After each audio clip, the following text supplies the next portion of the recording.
ஆமேன். அல்லேலூயா. உங்கள் யாவருக்கும் என்னுடைய அன்பின் வாழ்த்துக்கள். பாருங்கள், சிறு குழந்தைகளை குறித்து கர்த்தர் பேசியிருக்கிற ஒரு சில வசனங்களை பார்ப்போம். சிறு பிள்ளைகள் என்னிடத்தில் வருவதற்கு இடம் கொடுங்கள், பரலோக ராஜ்யம் அப்படிப்பட்டவர்களுடையது. மத்தேயு 19:14 வசனத்தில் சொல்லப்பட்டிருக்கிறது. சிறு பிள்ளைகள் ஒன்றை என் நாமத்தினாலே ஏற்றுக்கொள்ளுகிறவன் என்னை ஏற்றுக்கொள்ளுகிறான். மார்க்கு 9:37 வசனம் அப்படி சொல்லுது.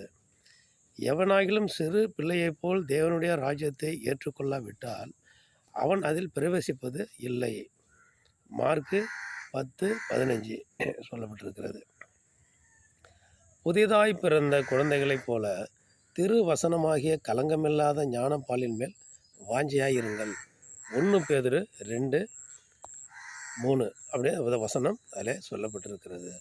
பாருங்கள், குழந்தைகளுடைய வாயினாலும் பாலகருடைய வாயினாலும் துதி உண்டாகும்படி செய்வேன். மத்தேயு 21:16 சொல்லப்பட்டிருக்கிறது.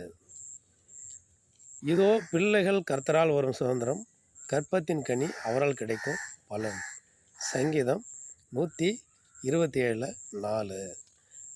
பிள்ளையானவன் நடக்க வேண்டிய வழியிலே அவனை நடத்து, அவன் முதிர் வயதிலும் அதை விடாதிருப்பான். நீதிமொழிகள் 22:6 இப்படி சொல்லுகிறது.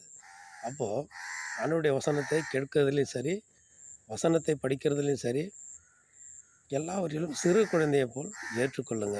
அது நலமாக இருக்கும், நல்லதாக இருக்கும் என்று ஆண்டவர் சொல்லுகிறார். சிறு குழந்தைகள் போல் ஆண்டவருடைய வசனத்தை ஏற்றுக்கொள்வோம், கற்றுக்கொள்வோம். அப்படி வசனத்தில் நம்பிக்கையாக இருப்போம். பரலோக ராஜ்யம் இப்படி உடையவர்களது அப்படின்னு சொல்லப்பட்டிருக்கிறது. அப்போ ஆண்டவருடைய வசனங்களை ஏற்றுக்கொள்வோம். ஆமென். அல்லேலூயா.